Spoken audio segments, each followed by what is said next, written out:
Hello, hello, hello, greetings, salutations, konnichiwa, and every other form of green across this vast, marvelous multiverse. I am Matsu Quinox. This is my dear friend Horace. I almost slipped there.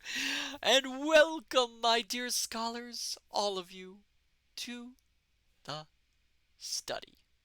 Hello there, Yulian20. Welcome. I am so ready for story time. Well, I'm ready for story time as well. Cannot deny that fact. Hello there, Dr. Zadium. Welcome. Glad to see you. Hello there, Private Maverick. Welcome, welcome. Good to see you as well. Oh, my good, wonderful scholars. How are you all doing this fine evening, afternoon, morning, whatever time zone you happen to be in? Julian20, did you shut off the crickets? Yes, I did. They scurried off to one of the other rooms, unfortunately. I am trying it without crickets this time. Dr. Zadium, doing well. Oh, good, good. Glad to hear it. Union20, good. Do you mean good as in you're doing good, or good that I got rid of the crickets? I can't tell which. Oh my goodness. I'm already out of breath. Ooh, not a good sign. Union20 got rid of crickets. Hmm. Oh, good. Good. I'm glad you think it's good. Ah, my dear scholars. As for myself, well, it's been another day. Nothing really to report this time, of course. Um, but it has been a bit of a day. But I am eager, of course, to be able to read to all of you fine scholars tonight. Oh, I'm excited. We are going to be reading once again more from Jerome K. Jerome's Three Men in a Boat, to say nothing of the dog.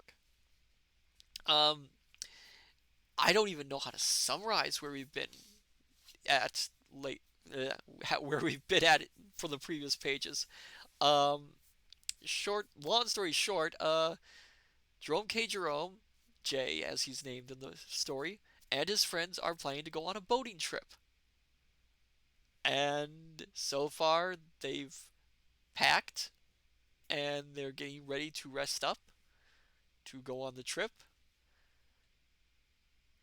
It's a lot funnier in the book than it is in describing it. I'll admit it. The sheer number of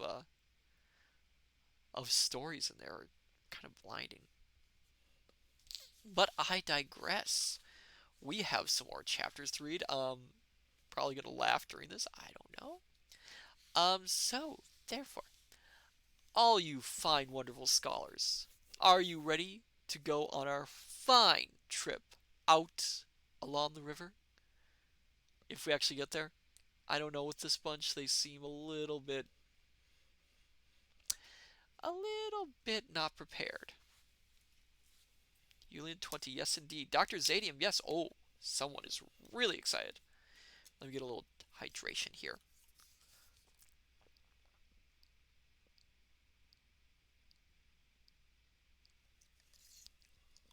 You always need plenty of hydration before you read.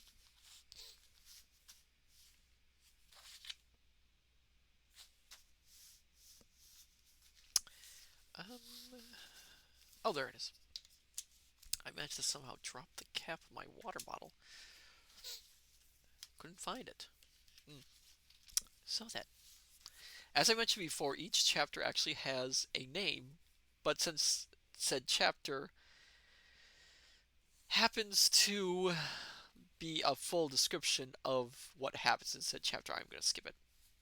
So, my dear scholars, let us begin our reading of Jerome K. Jerome's Three Men in a Boat, to say nothing of the dog. Excuse me.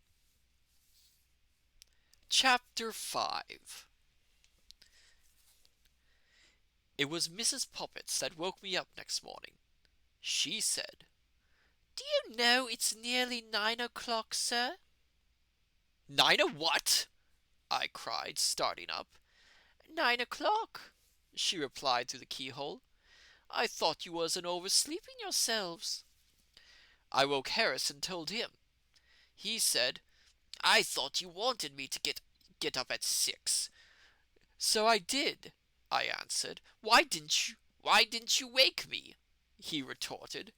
Now we shan't get on the water till after 12. I wonder you take the trouble to get up at all. Um, I replied. Lucky for you that I do. If I hadn't woke you, you'd have lain there for the whole fortnight. We snarled at one another in this strain for the next few minutes, when we were interrupted by a defiant snore from George. It reminded us for the first time since our being called of his existence. There he lay, the man who had wanted to know what time he should wake us, on his back, with his mouth wide open and his knees stuck up. I don't know why it should be, I am sure, but the sight of another man asleep in bed when I am up maddens me. It seems to me so shocking to see the precious hours of a man's life, the priceless moments that will never come back to him again, being wasted in mere brutish sleep. There was George, throwing away in hideous sloth the inestimable gift of time, his valuable life, every second of which he would have to account for hereafter, passing away from him unused. He might have been stuffing himself with eggs and bacon, irritating the dog, or flirting with the slavery, instead of sprawling there, snuck in soul-clogging oblivion. It was a terrible thought. Harris and I appeared to be struck by it at the same instant. We determined to save him, and in this noble resolve our own dispute was forgotten. We flew across and slung the clothes off him, and Harris landed him one with a slipper, and I shouted in his ear, and he awoke. "What's the matter?" he observed, sitting up. "Get up, you fat-headed chunk!" roared Harris. "It's 10:15. "What?" he shrieked, jumping out of bed into the bath. "Who the thunder put this thing here?" We told him he must have been a fool not to see the bath. Well, that's certainly a way to wake up. We finished dressing, and when it came to the extras, we remembered that we had packed the toothbrushes and the brush, and comb. That toothbrush of mine will be the death of me, I know. And we had to go downstairs and fish them out of the bag. And when we had done that, George wanted the shaving tackle. We told him that he would have to go without shaving that morning, as we weren't going to unpack that bag again for him, nor for anyone like him. He said, "Don't be absurd. How can I go into the city like this?" It was certainly rather tough on the city, but what cared we for human suffering? As Harris said in his common vulgar way, the city would have to lump it. As I mentioned in the last stream when we were reading this, one of the things that got this book savaged by critics was the fact that it actually used slang at the time, which was something that wasn't very often used in popular literature. Um, and because of that, the book was looked down upon by some critics as being too common and too much for the common folk, and bringing down the intelligence of the reader. So this mention of lumping it essentially is one of those slang words that shocked and scandalized the critics. We went downstairs to breakfast. Montmorency had invited 2 other dogs to come and see him off, and they were whiling away the time by fighting on the doorstep. We calmed them with an umbrella and sat down to chops and cold beef. Harris said, The great thing is to make a good breakfast," and he started with a couple of chops, saying that he would take these while they were hot, as the beef could wait. George got a hold of the paper and read us out the boating fatalities and the weather forecast, with latter prophesied rain, cold, wet to fine, whatever more than usually ghastly thing weather that may be. Occasional local thunderstorms, east wind with general depression over the Midland counties. Excuse me. Over the Midland counties, London and Channel, bar falling. I do think of all the silly, irritating tomfoolishness by which we are plagued, this weather forecast fraud is about the most aggravating. It forecasts precisely what happened yesterday or the day before, and precisely the opposite of what is going to happen today. That's somewhat true. I remember a holiday of mine being completely ruined one late autumn by our paying attention to the weather report of the local newspaper. Heavy showers with thunderstorms may be expected today, it would say on Monday, and so we would give up our picnic and stop indoors all day waiting for the rain. And people would pass the house going off in wagonettes and coaches as jolly and merry as could be, the sun shining out and not a cloud to be seen. Ah! We said as we stood looking out at them through the window, won't they come home soaked? And we chuckled to think how wet they were going to get, and came back and stirred the fire, and got our books and arranged our specimens of seaweed and cockleshells. By 12 o'clock, with the sun pouring into the room, the heat became quite oppressive, and we wondered when those heavy showers and occasional thunderstorms were going to begin. Ah! They'll come in the afternoon, you'll find, we said to each other. Oh, won't those people get wet? What a lark! At 1 o'clock the landlady would come in to ask if we weren't going out, as it seemed such a lovely day. No, no, we replied with a knowing chuckle. Not we. We don't mean to get wet. No, no. And when the afternoon was nearly gone, and still there was no sign of rain, we tried to cheer ourselves up with the idea that it would come down all at once, just as people had started for home and were out of the reach of any shelter, and then they would thus get more drenched than ever. But not a drop ever fell, and it finished a grand day and a lovely night after it.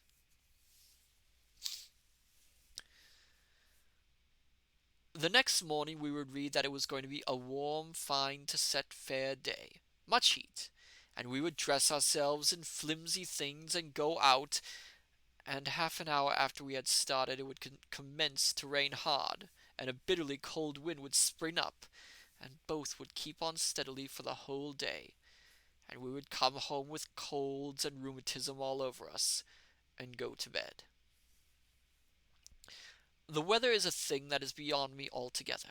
I never can understand it. The barometer is useless. It is as misleading as the newspaper forecasts.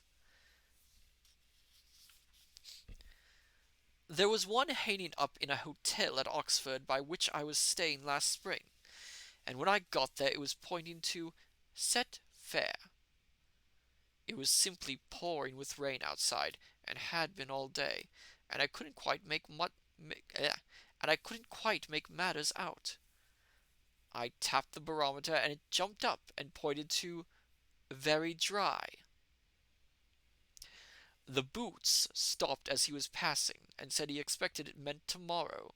So, I believe what they mean by the Boots is a individual at the hotel who is in charge basically of shining your shoes or your boots. You would leave your boots outside of your hotel room and they would come pick them up, shine them for you, and put them back in front of the door when they were done. At least I think that is. I've seen it used once in an M.R. James story, which I believe was A Warning to the Curious, where they had a character who was called Boots. The Boots, I believe. I might be wrong. Hold on one moment. Let me double check that. I have a nice little reference in the back here.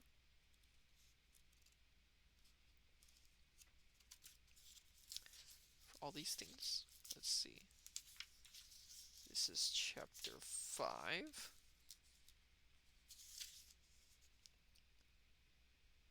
Ah, yes, I was correct. Boots, manservant employed in hotels and inns to clean customers' boots and shoes. The best known fictional Boots is Sam Weller in Dickens' The Pickwick Papers. Very interesting.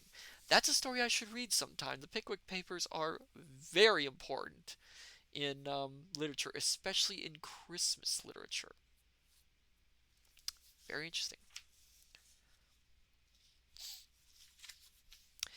I fancied that maybe it was thinking of the week before last, but Boots said no, he thought not. I tapped it again the next morning, and it went up still higher, and the rain came down faster than ever. On Wednesday I went and hit it again, and the pointer went round towards Setfair, very dry, and much heat, until it was stopped by the peg, and couldn't go any further. It tried its best, but the instrument was built so that it couldn't prophesy fine weather any harder than it did without breaking itself.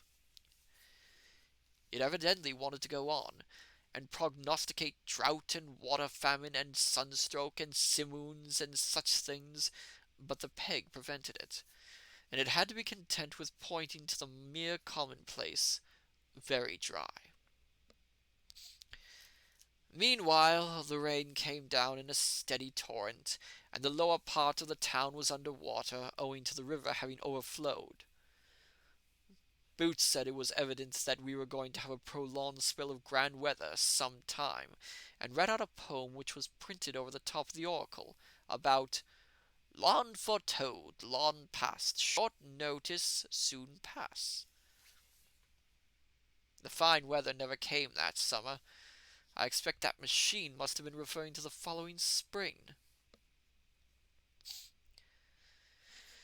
Then there are those new style of barometers, the long straight ones. I never can make head or tail of those.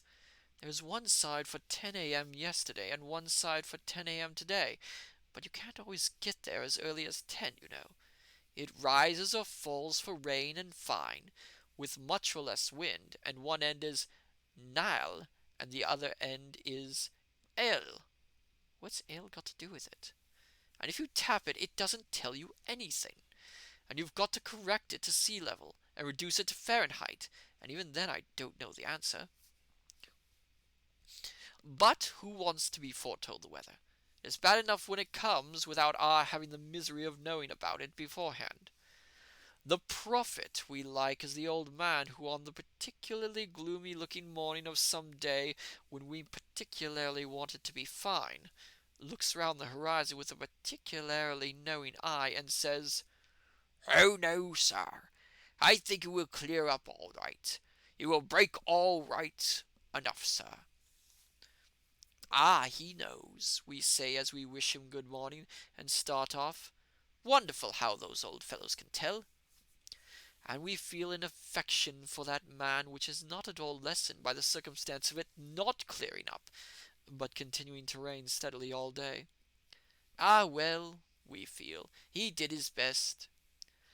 For the man that prophesies us bad weather, on the contrary, we entertain. Hello there, Kintron, welcome! And you redeemed our first. Oh my goodness. I'm still not sure how that actually works. So, congratulations, Kintron.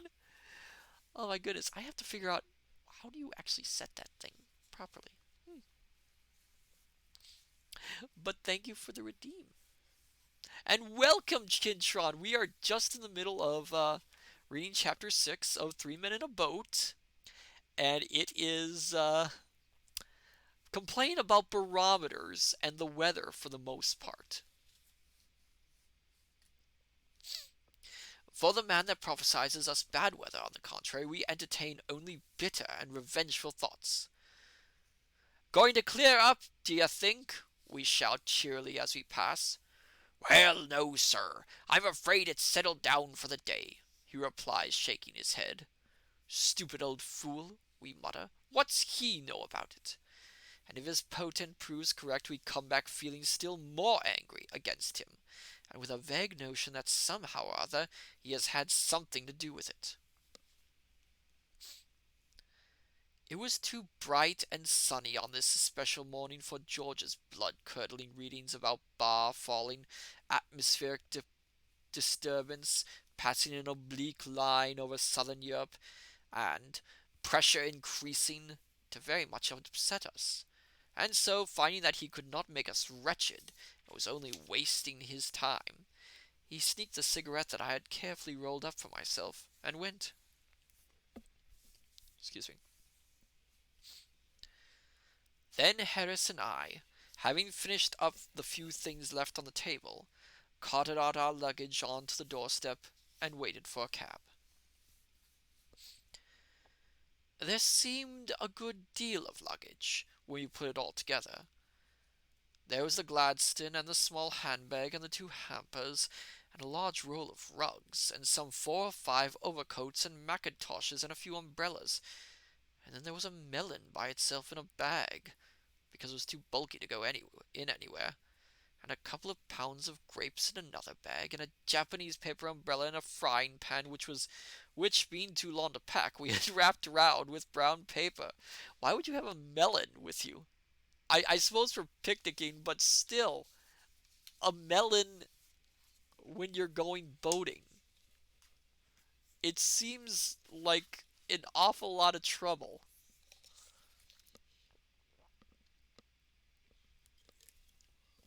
Excuse me.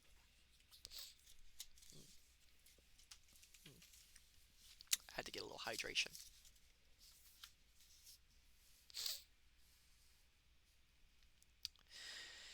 It did look a lot, and Harris and I began to feel rather ashamed of it.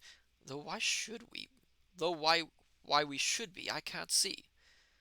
No cab came by, but the street boys did, and got interested in the show, apparently, and stopped. Biggs' boy was the first to come round. Biggs is our greengrocer, and his chief talent lies in securing the services of the most abandoned and unprivileged errand boys that civilization has as yet produced. Yullian 20 melons sound good to me. Well, yes, they sound good, but you're going to be putting all this in a boat.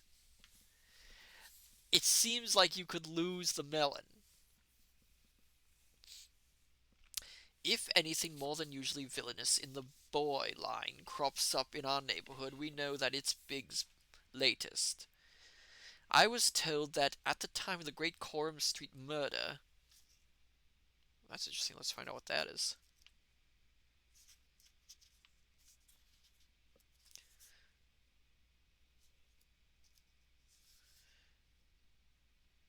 Oh, so the Coram Street murder refers to a scandalous murder in London on Christmas Day, 1872. Wow, that's.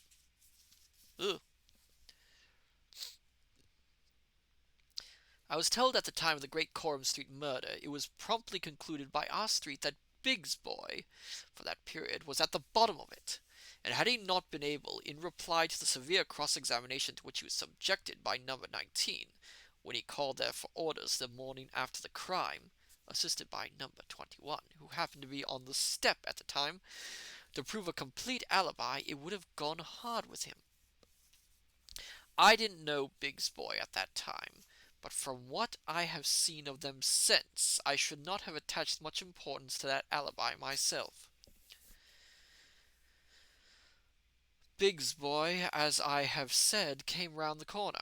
He was evidently in a great hurry when he first dawned upon the vision, but on catching sight of Harris and me and Montmorency and the things, he eased up and stared. Harris and I frowned at him. This might have wounded a more sensitive nature, but Biggs' boys are not, as a rule, touchy. He came to a dead stop a yard from our step, and leaning up against the railing, and selecting a straw to chew, fixed us with his eye. He evidently meant to see this thing out. In another moment, the grocer's boy passed on the opposite side of the street. Biggs' boy hailed him. "Hi! Ground floor how do I do? I can't do a kid's voice. Ground floor of 42's a moving." The grocer's boy came across and took up a position on the other side of the step. Then the young gentleman from the boot shop stopped and joined Biggs' boy, with the empty can superintendent from the Blue Post took up an independent position on the curb.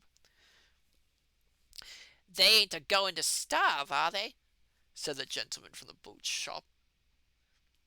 "Ah, you want to take a thing or two with you," retorted the Blue Posts. "If you was a going to cross the Atlantic in a small boat." "They ain't a going to cross the Atlantic," struck in Biggs' boy. "There's a going to find Stanley." It's very hard to do a young boy in a British accent. I meant voice. I meant voice. I meant voice. Oh my goodness, that sounds terrible. I am sorry, my dear scholars. That sounded terrible. I meant voice. Doing. I am digging myself into a bigger hole, aren't I? Oh my goodness. Oh dear. Alien 20. No, we got what you meant. I'm glad. I'm glad I do not need to dig myself into a hole. Not after last time, where I literally dug myself into a hole. Thank goodness Horace was there.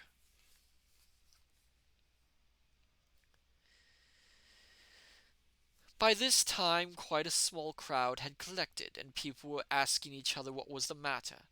One party, the young giddy portion of the crowd, held that it was a wedding, and pointed out Harris as the bridegroom, while the elder and more thoughtful among the populace inclined to the idea that it was a funeral, and that I was probably the corpse's brother. At last an empty cab turned up. It is a street where, as a rule, and when they are not wanted, empty cabs pass at the rate of 3 a minute, and hang about and get in your way. And packing ourselves and our belongings into it, and shooting out a couple of Morrissey's friends, who had evidently sworn never to forsake him, we drove away amidst the cheers of the crowd, Big's boy shying a carrot after us for luck. We got to Waterloo at 11, and asked where the 11.5 started from. Of course, nobody knew.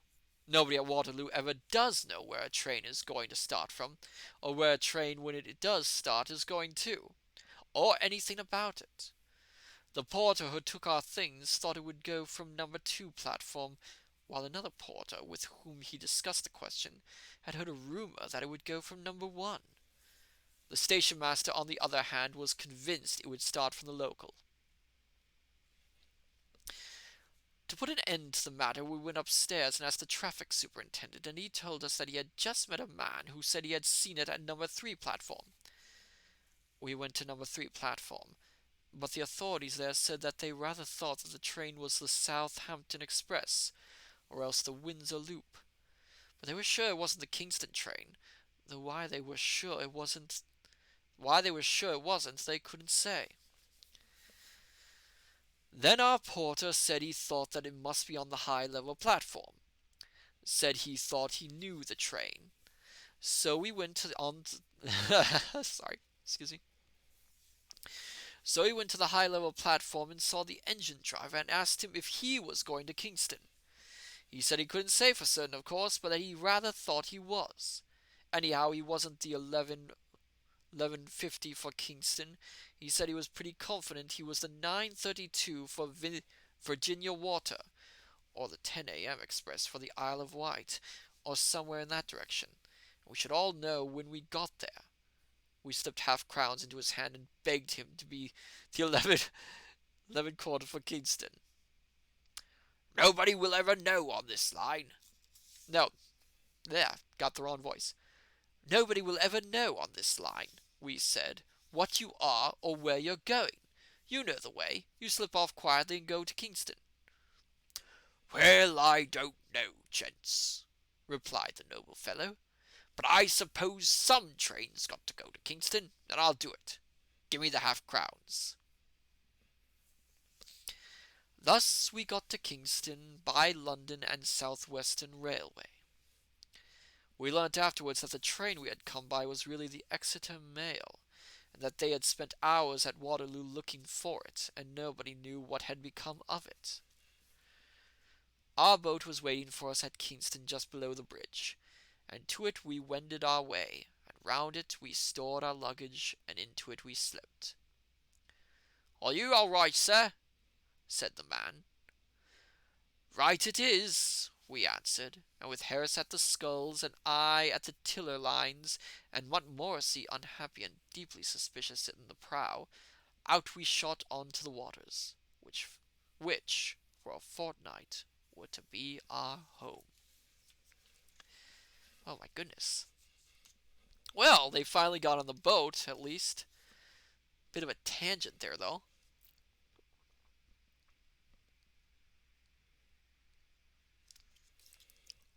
Oh, hello there, Firefly. Welcome.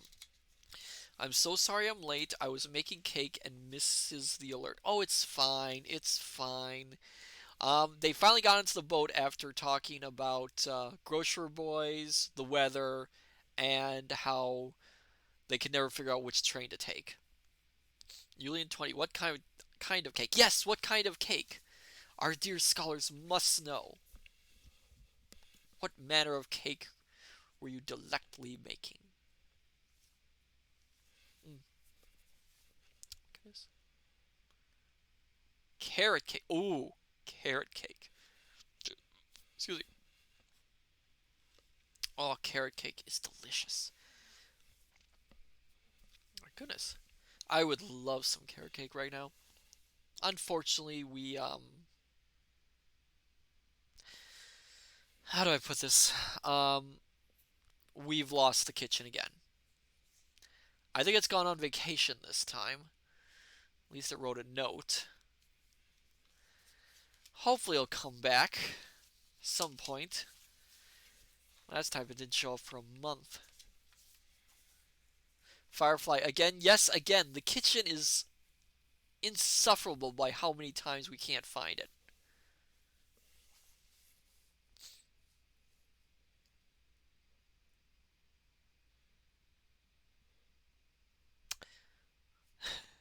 All right.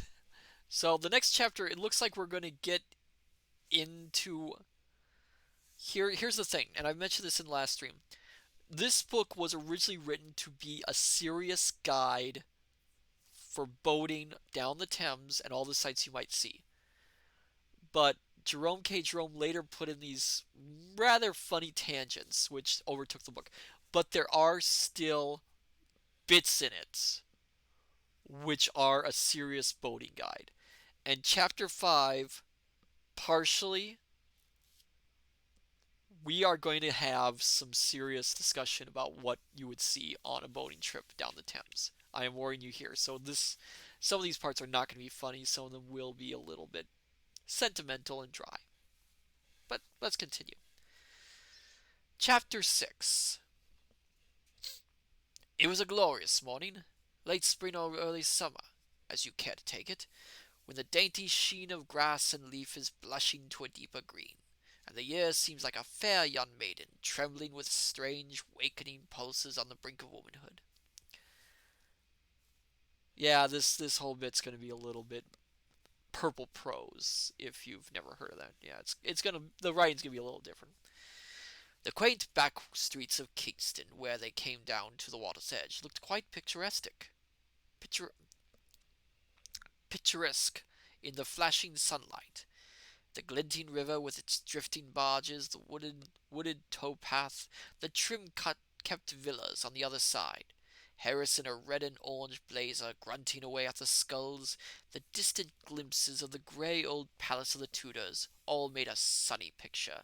So bright and calm, but calm, so full of life and yet so peaceful, that early in the day though it was, I felt myself being dreamily lulled off into a musing fit.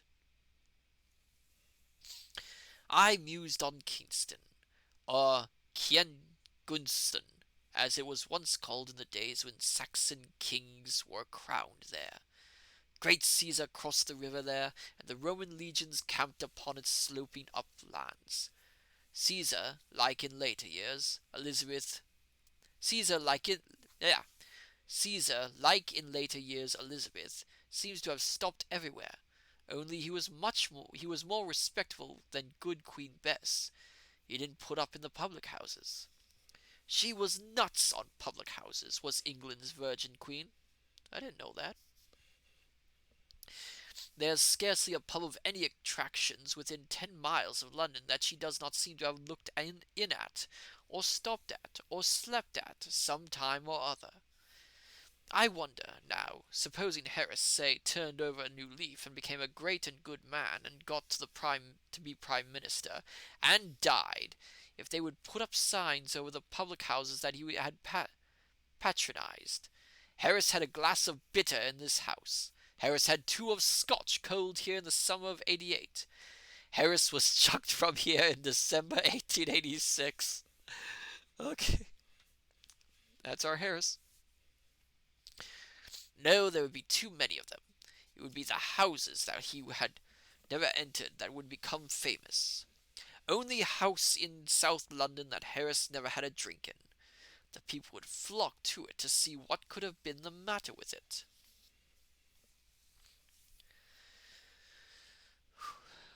How poor weak-minded King Edward must have hated Kynaston. The coronation feast had been too much for him. Maybe boar's head stuffed with sugar plums did not agree with him. It wouldn't with me, I know. And he had had enough of sack and mead, so he slipped from the noisy revel to steal quiet, yeah, a quiet moonlight hour with his beloved Elgiva. Elgiva? It's hard to say these Anglo-Saxon names. Perhaps from the casement, standing hand in hand, they were watching the calm moonlight on the river, while from the distant halls the boisterous revelry floated in broken bursts of faint heard din and tumult. Then brutal Odo and St. Dunstan forced their rude way into the quiet room and hurled coarse insults at the sweet-faced queen, and dragged poor Edward back to the loud clamour of the drunken brawl. Years later, to the crash of battle music, Saxon kings and Saxon revelry were buried side by side, and Kingston's greatness passed away for a time, to rise once more when Hampton Court became the palace of the Tudors and the Stuarts, and the royal barges strained at their moorings on the river's bank, and bright-cloaked gallards swaggered down the water steps to cry, "What ferry ho, gadzooks gramercy!" I'm gonna break down with the I'm gonna stop with the accent for a little bit just to rest my voice. It's starting to wear a little bit on me. Many of the old houses round about speak very plainly of those days when Kingston was a royal borough, and nobles and courtiers lived there, near their king, and the lawn road to the palace gates was gay all day with clanking steel and prancing palfreys and rustling silks and velvets and fair faces. The large and spacious houses with their oriel latticed windows, their huge fireplaces, and their garbled roofs, breathed of the days of hose and doublet, of pearl embroidered stomachers, stomachers, ah, and complicated oaths. They were upraised in the days when men knew how to build. The hard red bricks have only grown more firmly set with time, and their oak stairs do not creak and grunt when you try to go down them quietly. Speaking of old oak staircases reminds me that there is a magnificent carved oak staircase in one of the houses in Kingston. Oh, is there? It is a shop now in the marketplace, but it was evidently once the mansion of some great personage. A friend of mine who lives at Kingston went in there to buy a hat one day, and in a thoughtless moment put his hat in his pocket and paid for it then and there. The shopman, he knows my friend, was naturally a little staggered at first, but quickly recovered himself, and feeling that something ought to be done to encourage this sort of thing, asked our hero if he would like to see some fine old carved oak. My friend said he would, and the shopman thereupon took him through the shop and up the staircase of the house. The balusters were a superb piece of workmanship, and the wall all the way up was oak panelled, with carving that would have done credit to a palace. From the stairs they went into the drawing room, which was a large, bright room, decorated with a somewhat startling though cheerful paper of a blue ground. There was nothing, however, remarkable about the apartment, and my friend wondered why he had been brought there. The proprietor went up to the paper and tapped it. It gave forth a wooden sound. "Oak," he explained. "All carved oak, right up to the ceiling, just the same as you saw on the staircase." "But great Caesar, man!" expostulated my friend. "You don't mean to say you have covered over the carved oak with blue wallpaper?" "Yes," was the reply. "It was expensive work. Had to match board it all over first, of course. But the room looks cheerful now. It was awful gloomy before." Well, that's wonderful. Wallpapering antique oak. I can't say I altogether blame the man, which is doubtless a great relief to his mind. From his point of view, which would be that of the average householder, desiring to take life as lightly as possible and not that of the old curiosity shop maniac, there is reason on his side. Carved oak is very pleasant to look at and to have a little of, but is no doubt somewhat depressing to live in, for those who fancy does not lie that way. It would be like living in a church. No, what he was sad in his case was that he, who didn't care for carved oak, should have his drawing room panelled with it, while people who do care for it have to pay enormous prices to get it. It seemed to be the rule of this world. Each person has what he doesn't want, and other people have what he does want. Fair enough.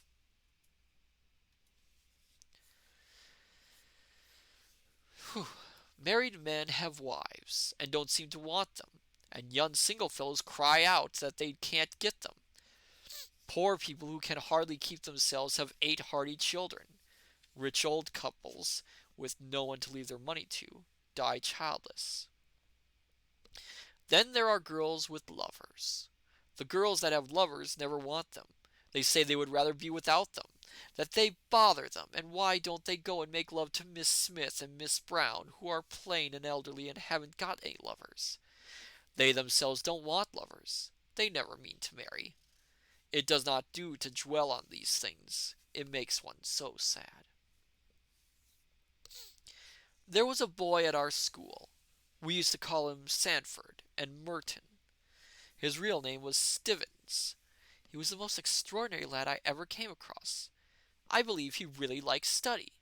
He used to get into awful rows for sitting up in bed and reading Greek, and as for French irregular verbs, there was simply no keeping him away from them. I see no problem with someone who likes studying. I mean, it's a wonderful thing, wouldn't you think? Seems a little odd if you hate it.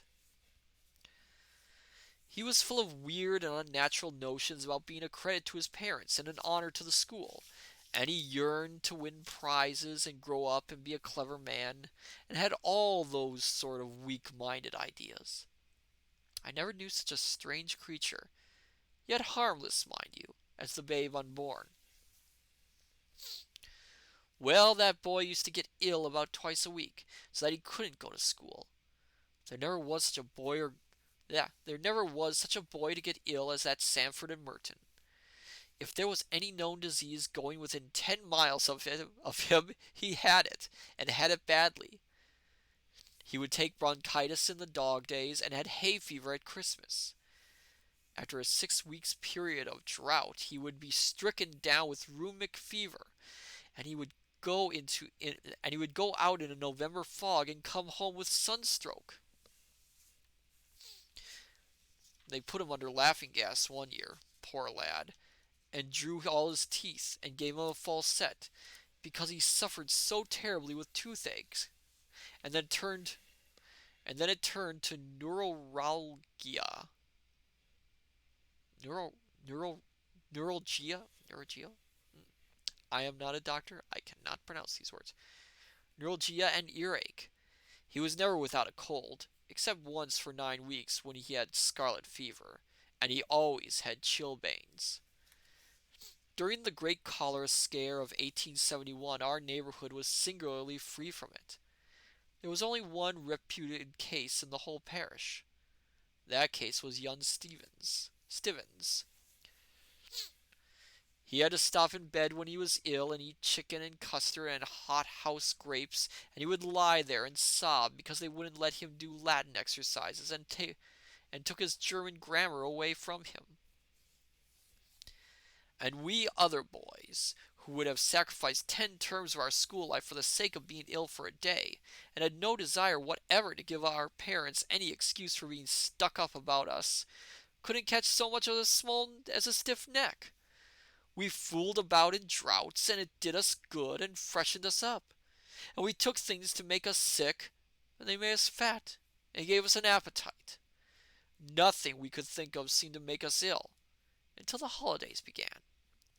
Then, on the breaking up day, we caught colds, and whooping cough, and all kinds of disorders, which lasted till the term recommenced, when, in spite of everything we could maneuver to the contrary, we would get suddenly well again, and be better than ever.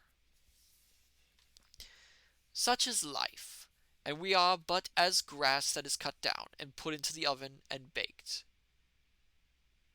They meant, I was going to say, it's a little bit odd to say grass being cut down and baked, and then I remembered wheat. Wheat is counted as a grass. To go back to the carved oak question, they must have had very fair notions of the artistic and the beautiful, our great-great-grandfathers. Why, all our art treasures of today are only the dug-up commonplaces of 300 or 400 years ago. I wonder if there is any real intrinsic beauty in the old soup plates, beer mugs, and candle snuffers that we prize so now, or if it is only the halo of age glowing around them that gives them their charms in our eyes.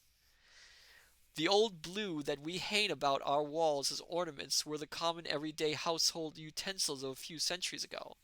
And the pink shepherds and the yellow shepherdesses that we hand round now, for all our friends to gush over and pretend they understand, were the unvalued mantle ornaments that the mother of the 18th century would have given the baby to suck when he cried.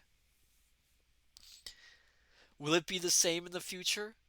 Will the prized treasures of today always be the cheap trifles of the day before? Oh my goodness.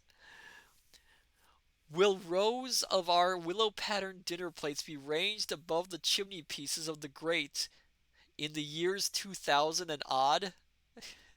Will the white cups with the gold rim and the beautiful gold flower inside, species unknown, that our Sarah Janes now break in sheer lightheartedness of spirit, be carefully mended and stood upon a bracket and dusted only by the lady of the house?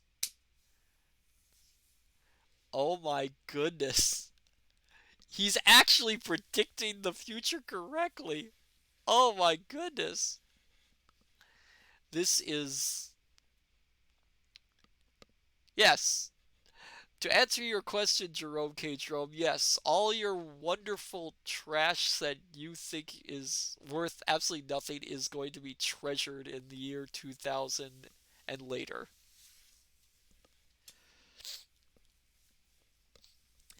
That china dog that ornaments the bedroom of my furnished lodgings. It is a white dog. Its eyes are blue, its nose is a delicate red with black spots. Its head is painfully erect, and its expression is admirably carried to the verge of imbecility. I do not admire it myself. Considered as a work of art, I may say it irritates me. Thoughtless friends jeer at it, and even my landlady herself has no admiration for it, and excuses its presence by the circumstances that her aunt gave it to her. But in 200 years' time, it is more than probable that that dog will be dug up from somewhere or other, minus its legs and with its tail broken, and will be sold for old china, and put in a glass cabinet, and people will pass it round and admire it. They will be struck by the wonderful depth of the color on the nose, and speculate as to how beautiful the bit of the tail that is lost no doubt was. We in this age do not see the beauty of that dog. We are too familiar with it. It is like the sunset and the stars. We are not awed by that loveliness because they are common to our eyes.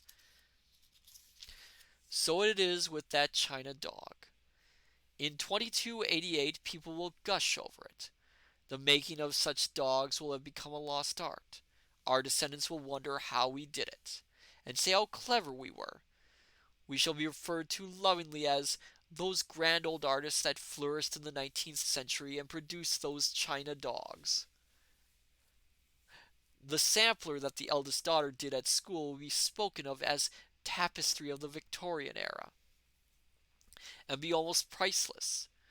The blue and white mugs of the present day roadside inn will be hunted up, all cracked and chipped, and sold for their weight in gold. And rich people will see them for claret cups. And travelers from Japan will buy up the presents from Ramsgate and souvenirs of Margate that may have escaped destruction and take them back to Edo as ancient English curios. So to sum it up, Jerome K. Jerome is predicting that in the future, tourists from Japan will buy old Victorian antiques and bring them home and gush over them. This book was written in the 19th century. He's pretty accurate in this prophecy, I must admit. At this point, Harris threw away the skulls, got up and left his seat and sat on his back, and struck his legs in the air. Montmorency howled and turned a somersault, and the top hamper jumped up and all the things came out. I was somewhat surprised, but I did not lose my temper. I said pleasantly enough, "Hello's, what's this for?" "What's that for? Why—" No, on second thoughts, I will not repeat what Harris said. I may have been to blame, I admit it. But nothing excuses violence of language and coarseness of expression, especially in a man who has been carefully brought up, as I know Harris has been. I was thinking of other things, and forgot, as anyone might easily understand, that I was steering, and the consequence was that we had got mixed up a good deal with the tow path.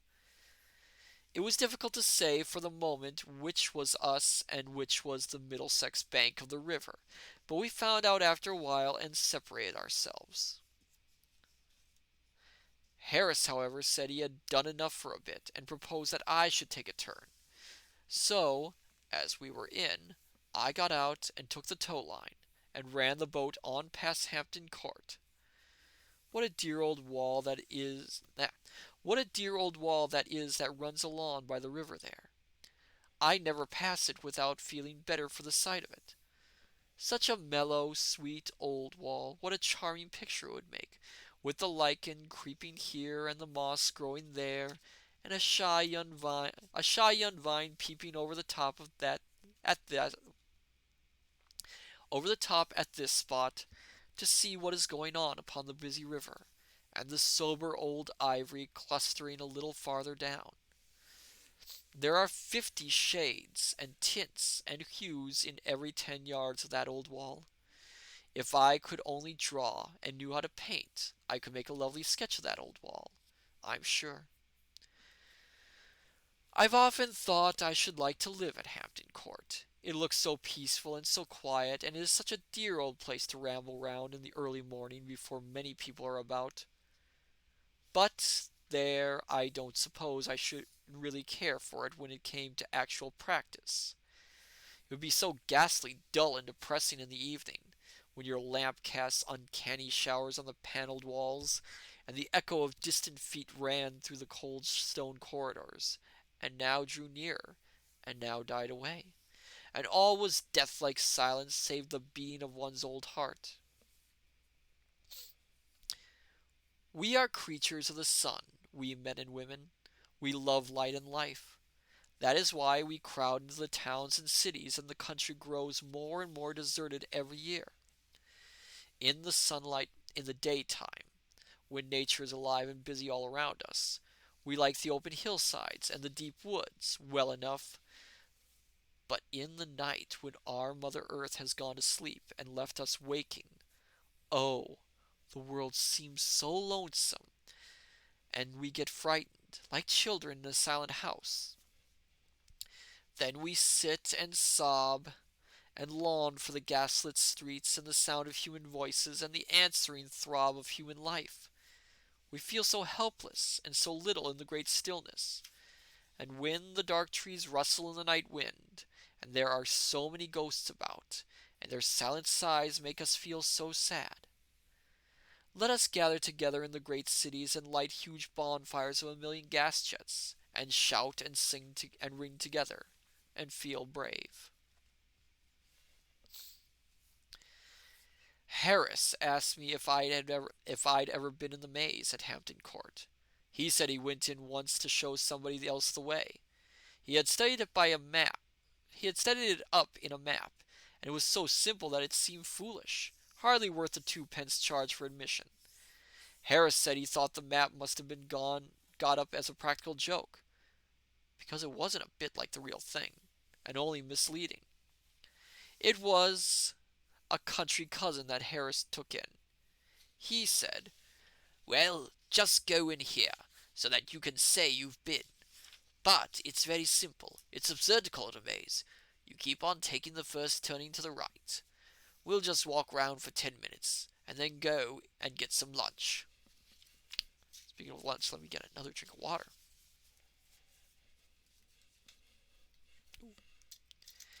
Always have to keep hydrated.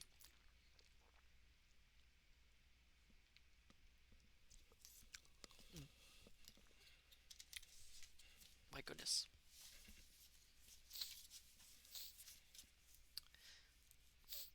They met some people soon after they got inside, who said they had been there for 3/4 of an hour and had had about enough of it. Harris told them they could follow him if they liked. He was just going in, and then should turn round and come out again. They said it was very kind of him, and fell behind and followed. They picked up various other people who wanted to get it over as they went along, until they absorbed all the persons in the maze. People who had given up all hopes of ever getting either in or out, or of ever seeing their homes and friends again, plucked up courage at the sight of Harris and his party, and joined the procession, blessing him. Harris said he should judge there must have been 20 people following him in all, and one woman with a baby who had been there all the morning insisted on taking his arm for fear of losing him. Harris kept on turning to the right, but it seemed a long way, and his cousin said he supposed it was a very big maze. "Oh, one of the largest in Europe," said Harris. "Yes, it must be," replied the cousin, "because we've walked a good 2 miles already."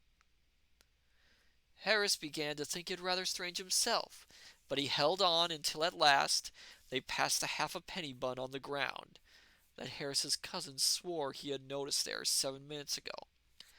Harris said, "Oh, impossible!" But the woman with the baby said, "Not at all," as she herself had taken it from the child and thrown it down there, just before she met Harris. She also added that she wished she never had met Harris, and expressed an opinion that he was an impostor. That made Harris mad, and he produced his map and explained his theory. "That map may be all right enough," said one of the party, "if you know whereabouts in it we are now."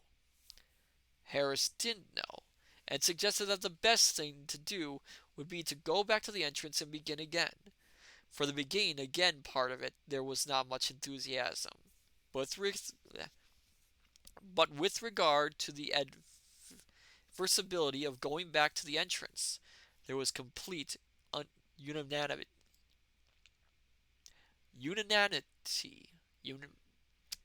My goodness, these words. Unanimity. And so they turned and trailed after Harris again, in the opposite direction. About 10 minutes more passed, and then they found themselves in the center. Harris thought at first of pretending that that was what he had been aiming at, but the crowd looked dangerous, and he decided to treat it as an accident. Anyhow, they had got something to start from then. They did know where they were, and the map was once more consulted, and the thing seemed simpler than ever, and off they started for the third time. And 3 minutes later, they were back in the center again. You know, I actually went into a maze recently once. It was a mirror maze. It was quite an experience, I will say that. A bit unsettling, let's put it that way. I was not alone, luckily. I had two fellow travelers with me, and they found their way out well enough. Union 20, but isn't where you live a maze?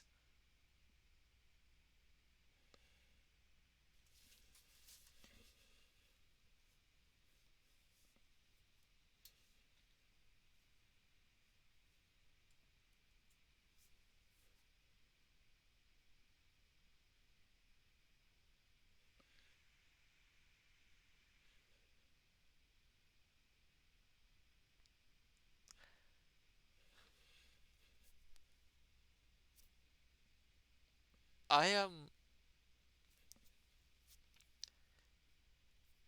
One moment, scholars.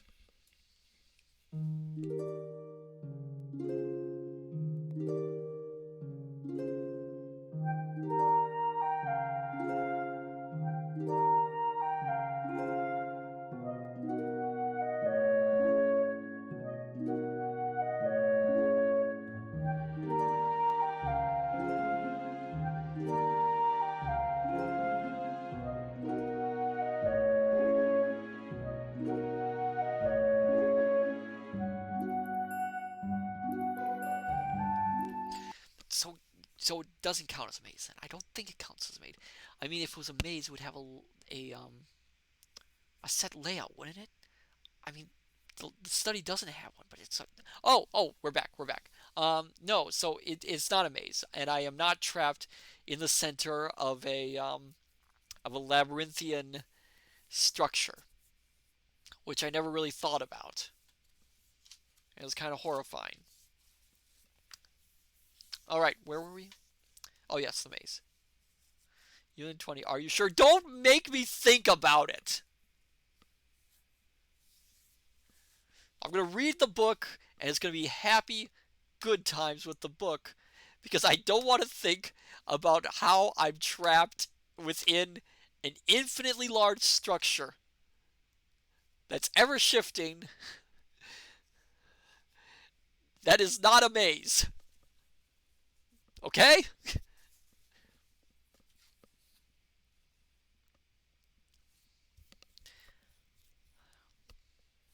After that, they simply couldn't get anywhere else. Whatever way they turned brought them back to the middle. It became so regular at length that some of the people stopped there and waited for the others to take a walk around and come back to them. Harris drew out his map again after a while, but the sight of it only infuriated the mob, and they told him to go and curl his hair with it. Harris said that he couldn't help feeling that, to a certain extent, he had become unpopular. You think?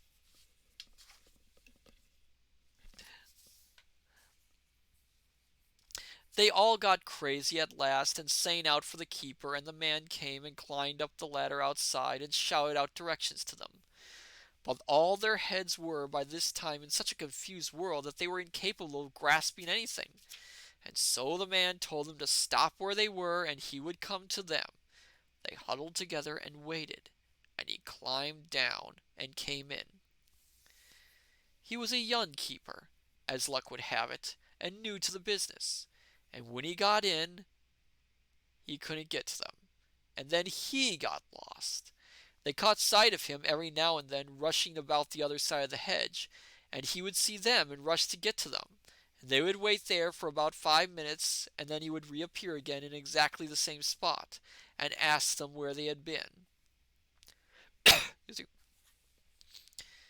They had to wait until one of the old keepers came back from his dinner before they got out. Harris said he thought it was a very fine maze, so far as he was a judge. We agreed that we would try to get George to go into it on our way back. Oh my goodness. I don't uh I don't fault them for wanting to put George in the maze.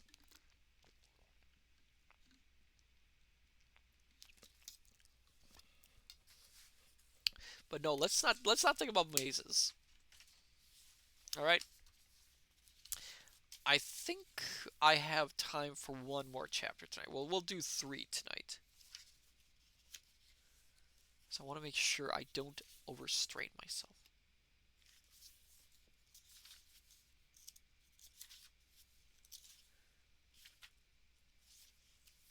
We'll actually see.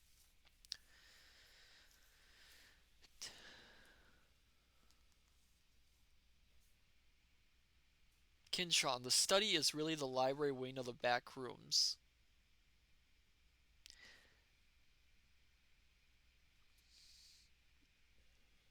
You all are trying to traumatize me tonight, aren't you?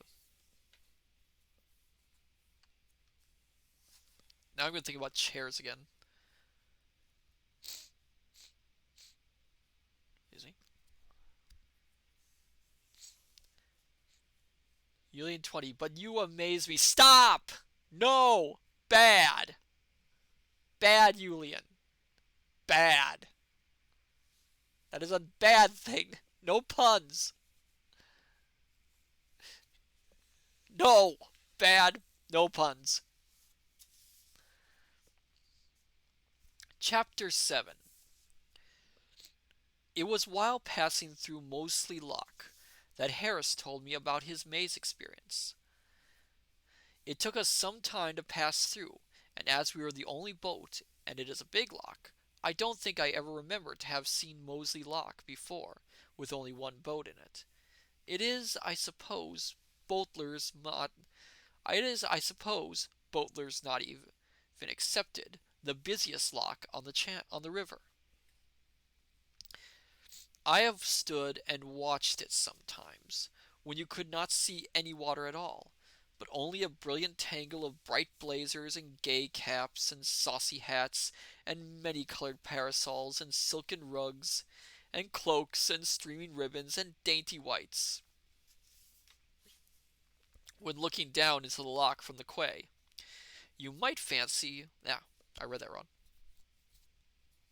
When looking down into the lock from the quay, you might fancy it was a huge box into which flowers of every hue and shade had been thrown pell-mell and lay piled up in a rainbow heap that covered every corner. On a fine Sunday it presents this appearance nearly all day long, while up the stream and down the stream lie, waiting their turn, outside the gates, long lines of still more boats, and boats are drawing near and passing away, so that the sunny river, from the palace up to the Hampton church, is dotted and decked with yellow, and blue, and orange, and white, and red, and pink. All the inhabitants of Hampton and Moseley dress themselves up in boating costume, and come and mooch round the lock with their dogs, and flirt and smoke and watch the boats, and all together, what with the caps and jackets of the men, the pretty colored dresses of the women, and the excited dogs, the moving boats, the white sails, the pleasant landscape, and the sparkling water, it is one of the gayest sights I know of near this dull old London town. Doing 20, just trying to be like Kintron.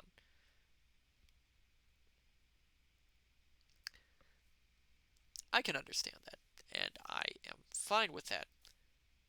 But you know my policy on puns in the study, and that is no puns.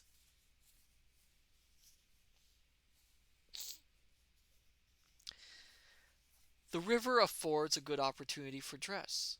For once in a way, we men are able to show our taste in colors, and I think we come out very natty, if you ask me. I always like a little red in my things. Red and black. You know my hair is a sort of golden brown.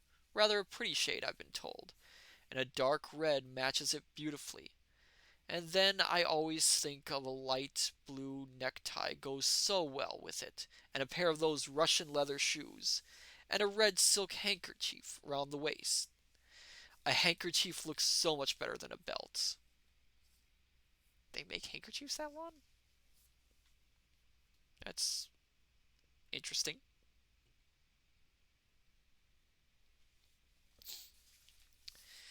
Harris always keeps to shades or mixtures of orange or yellow, but I don't think he is at all wise in this. His complexion is too dark for yellows. Yellows don't suit him. There can be no question about it. I want him to take to blue as a background, with white or cream for relief. But there, the less taste a person has in dress, the more obstinate he always seems to be. It is a great pity, because he will never be a success as it is, while there are one or two colors in which he might not really look so bad, with his hat on. George has bought some new things for this trip, and I'm rather vexed about them. The blazer is loud. I should not like George to know that I thought so, but there really is no other word for it. He brought it home and showed it to us on Thursday evening. We asked him what color he called it, and he said he didn't know. He didn't think there was a name for the color. The man had told him it was an Oriental design. George put it on, and asked us what we thought of it. Harris said that as an object to hang over a flower bed in early spring to frighten the birds away, he should respect it. But that, considered as an article of dress for a human being, except for, and I'm not going to say this next line because it is offensive, except for blank, it made him ill. George got quite huffy, but as Harris said, if he didn't want his opinion, why did he ask for it? What troubles Harris and myself with regard to it is that we are afraid it will attract attention to the boat.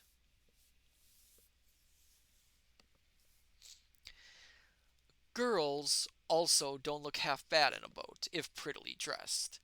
Nothing is more fetching into my thinking than a tasteful boating costume. But a boating costume, it would be as well if all ladies would understand, might ought to be a costume that can be worn in a boat, and not merely under a glass case.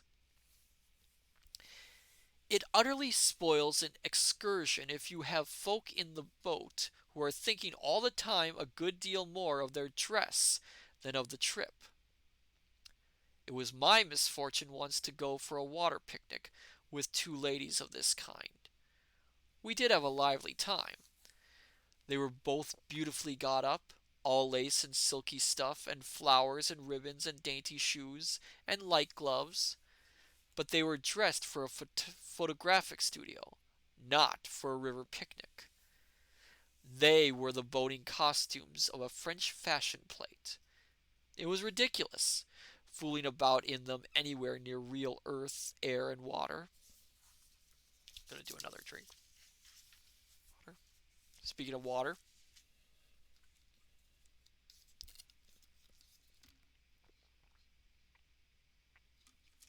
oh my goodness.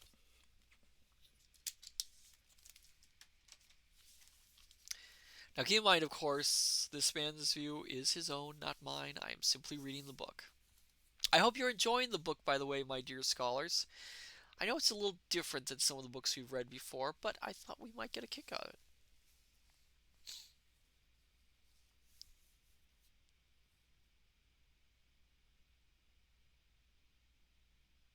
It was my misfortune once to go for a water picnic with two ladies of this kind.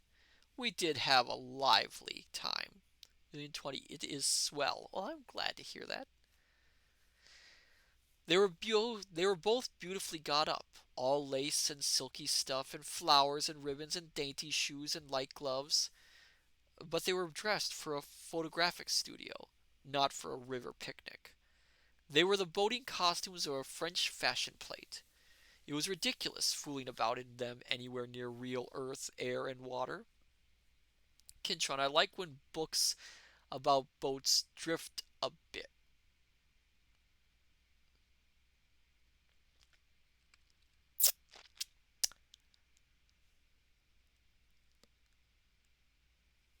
Couldn't help yourself, could you, Kintron? Why am I not surprised?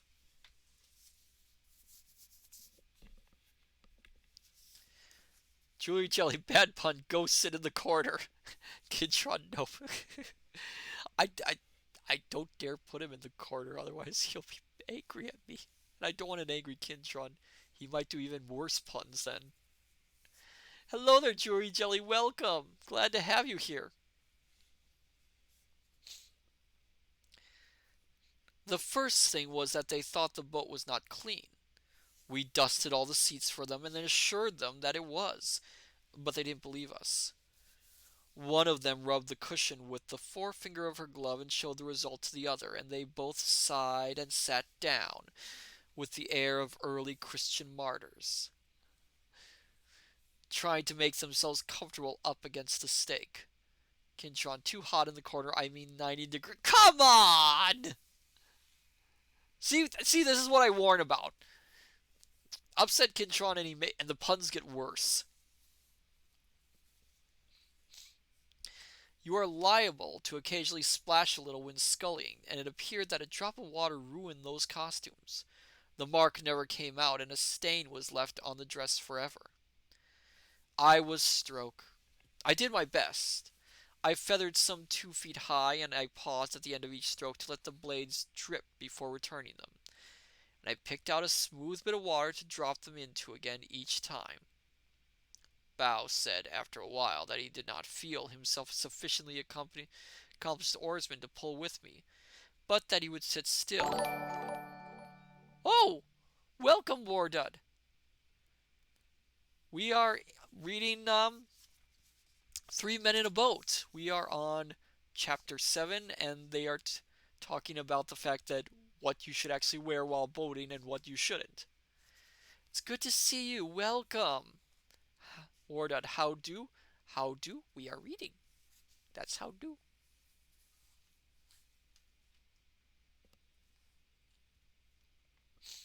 Where am I? But notwithstanding all this, and try as I would, I could not help an occasional flicker of water from going over those dresses. The girls did not complain, but they huddled up close together and set their lips firm, and every time a drop touched them they visibly shrank and shuddered. It was a noble sight to see them suffering thus in silence, but it unnerved me altogether. I am too sensitive. I got wild and fitful in my rowing and splashed more and more the harder I tried not to. Oh, thank you for the posture check, Yulian20. Let me just stretch a little bit. Oh my goodness. Oh. Yeah, my legs are a little stiff. Oh my goodness. They really are stiff. Oh. Thank you. Get my back a little bit upper.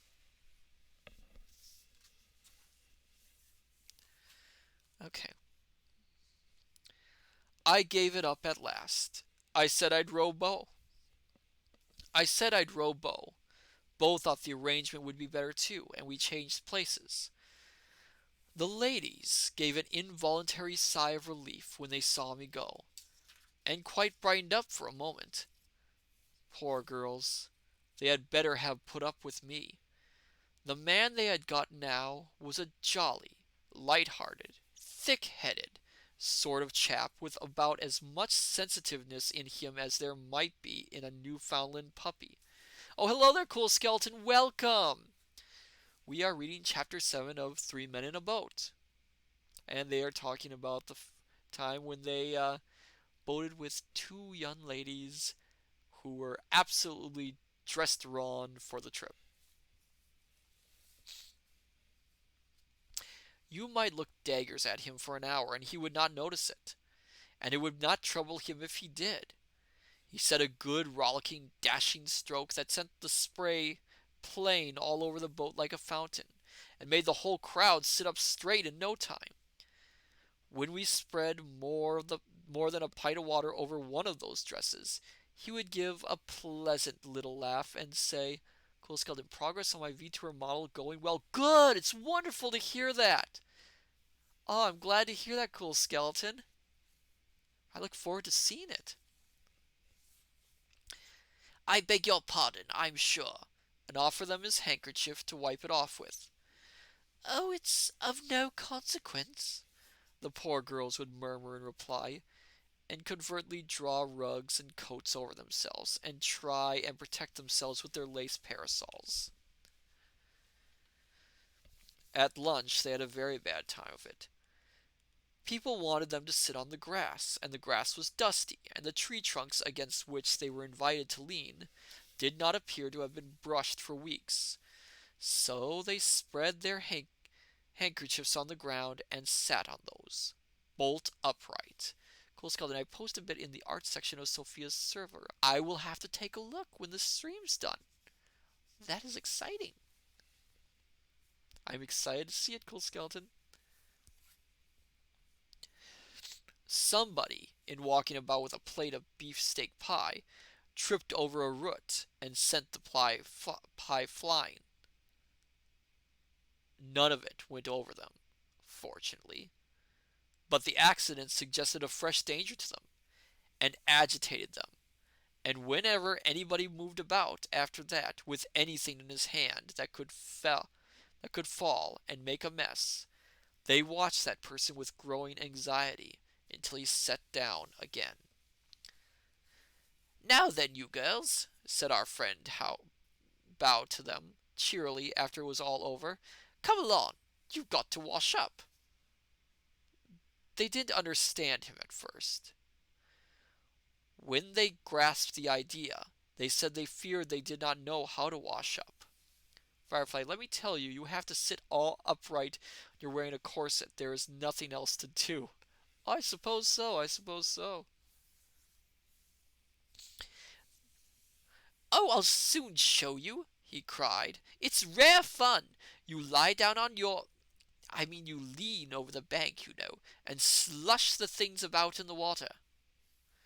The elder sister said that she was afraid that they hadn't got on dresses suited to the work.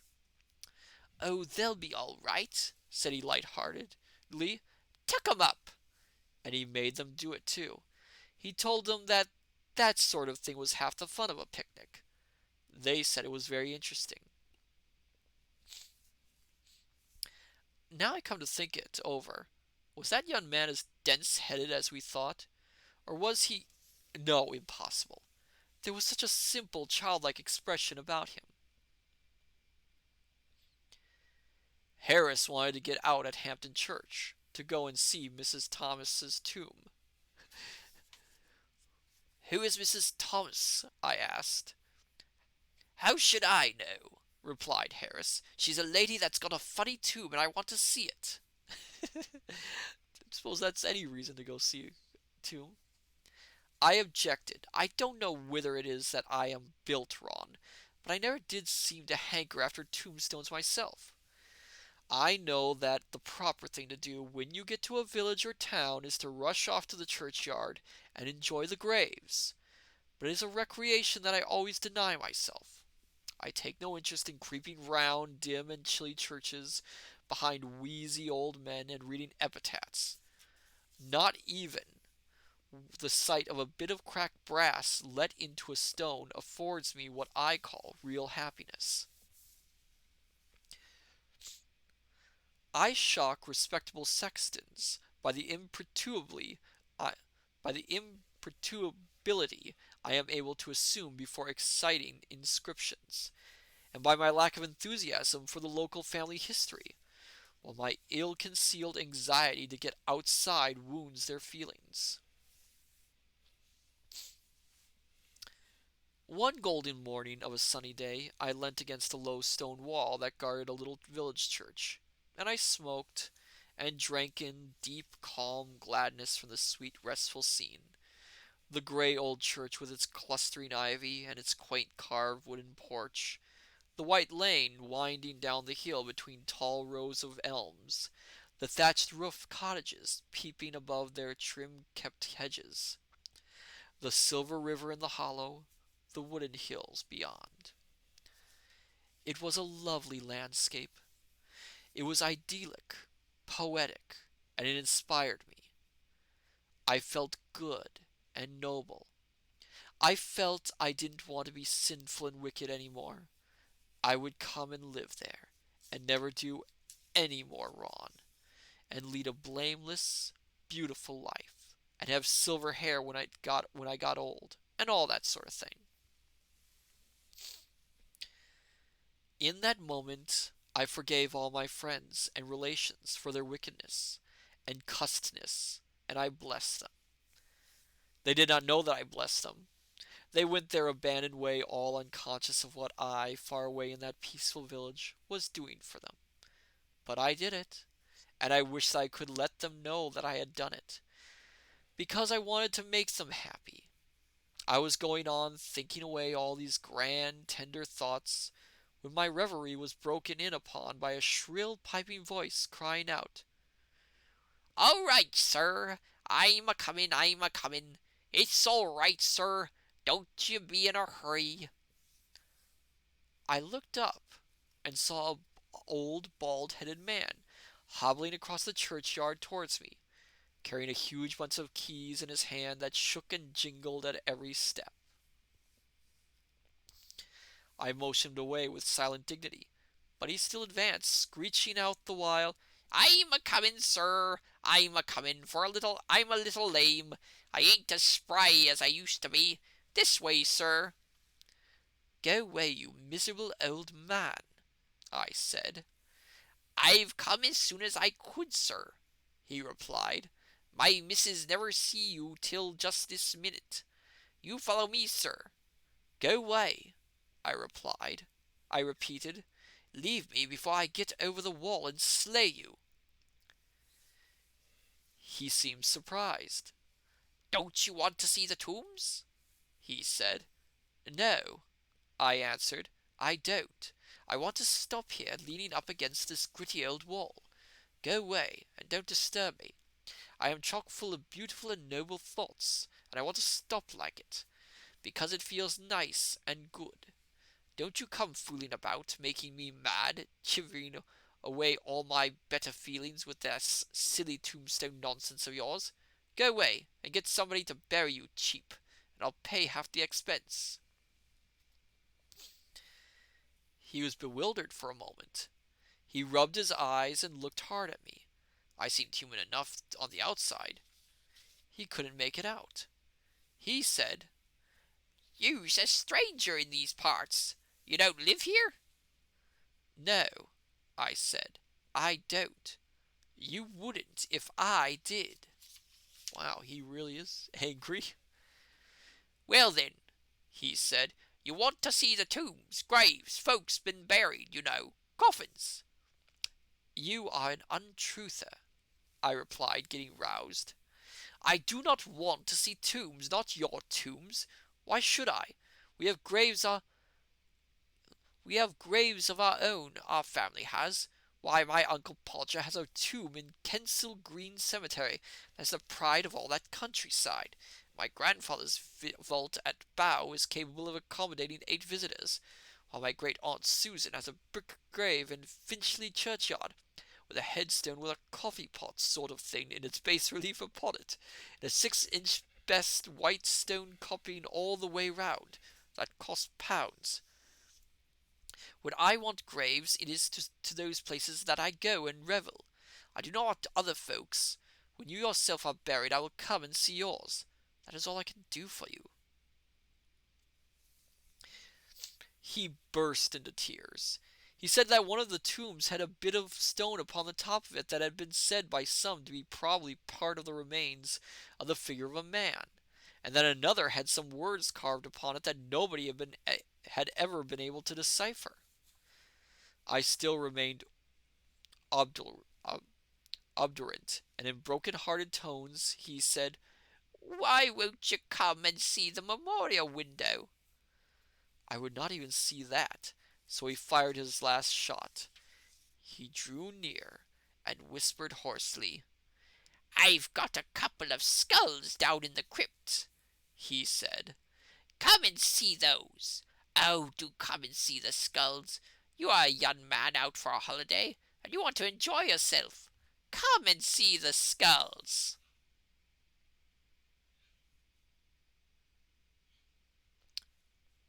Cool Skeleton, I suggest you shy away from this guy. Probably best.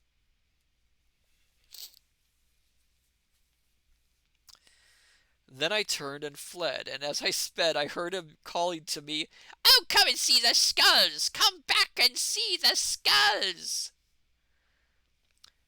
Harris, however, revels in tombs and graves and epitaphs and monumental inscriptions, and the thought of not seeing Mrs. Thomas's grave made him crazy. He said he had looked forward to seeing Mrs. Thomas's grave from the first moment that the trip was proposed. Said he wouldn't have joined if it hadn't been for the idea of seeing Mrs. Thomas's tomb. I reminded him of George and how we had to get the boat up to Shepperton by 5 o'clock to meet him. Kintron, Cool Skeleton might have a bone to pick with the guy. I need to be careful when I read these comments. And then he went for George. Why was George to fool about all day and leave us to lug this lumbering old top-heavy barge up and down the river by ourselves to meet him? Why couldn't George come and do some work?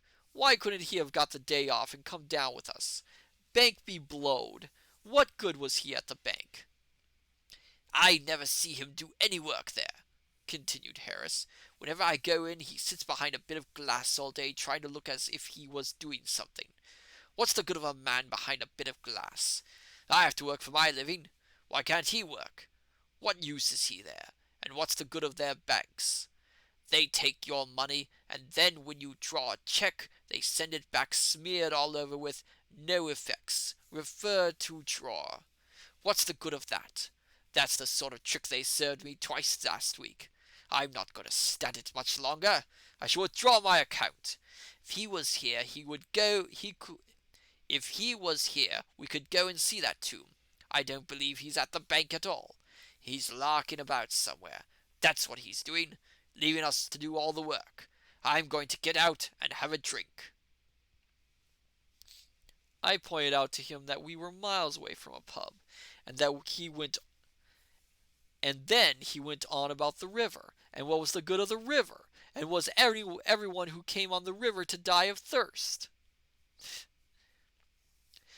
It is always best to let Harris have his head when he gets like this. Then he pumps himself out and is quiet afterwards.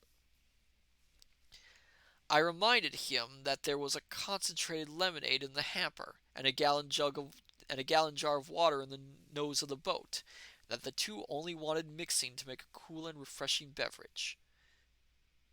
Then he flew off about lemonade and such like Sunday school slops, as he termed them, ginger beer, raspberry syrup, etc., etc. He said they all produced diphtheria and ruined body and soul alike, and were the cause of half the crime in England. He said he must drink something, however, and climbed upon the seat and leant over to get the bottle. It was right at the bottom of the hamper and seemed difficult to find, and he had to lean over further and he had to lean over farther and farther, and in trying to steer at the same time from a topsy-turvy point of view, he pulled the wrong line and sent the boat into the bank, and the shock upset him, and he dived down right into the hamper, and stood there on his head, holding on to the right side of the boat like grim death, his legs sticking up into the air. He dared not move for fear of going over, and had to stay there till I could get hold of his legs and haul him back, and that made him madder than ever. Kintron, I have to be careful with those lemon juice inspired crimes. The bobbies get rather sour about them.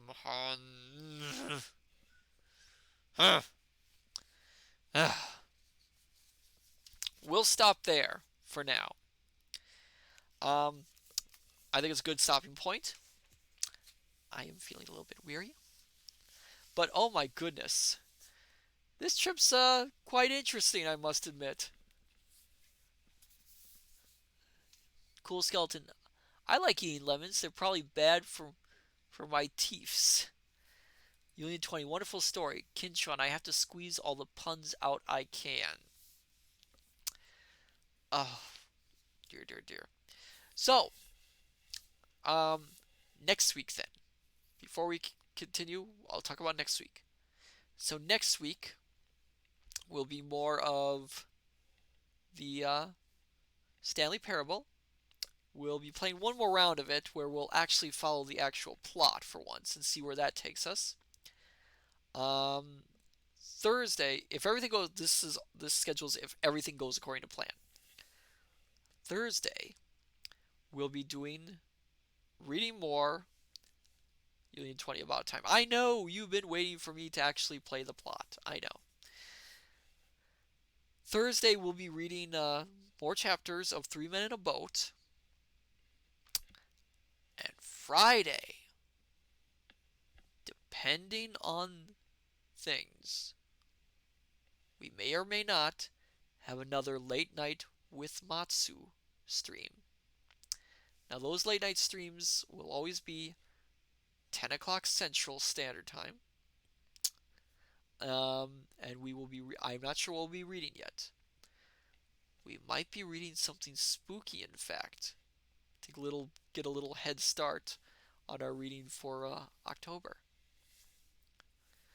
Let's see who we are going to rate tonight, if anyone.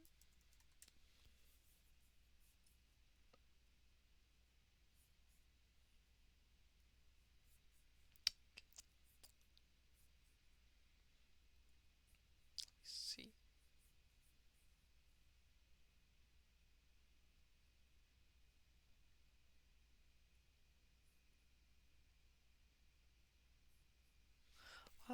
Hold on one second. Let me check this channel.